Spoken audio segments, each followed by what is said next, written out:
for us guys. The National Weather Service in State College, Pennsylvania has issued a flood warning for urban areas and small streams in northern Huntingdon County, central Center County, until 7:45 p.m. At 4:40 p.m., National Weather Service Doppler radar indicated heavy rain is falling over the warning area. The rainfall has been heavy enough to produce flooding. Some locations that may experience flooding include State College, Bollesburg, Pine Grove Mills, Huntingdon, Bellefonte, and Pleasant Gap.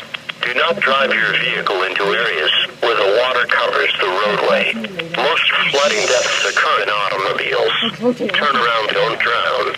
Excessive runoff from heavy rainfall will cause elevated levels on small creeks and streams, and ponding of water in urban areas, highways, streets, and underpasses, as well as other poor drainage areas in low-lying spots. Please report flooding to the National Weather Service and State College through Twitter or Facebook. East, there's extremely strong winds.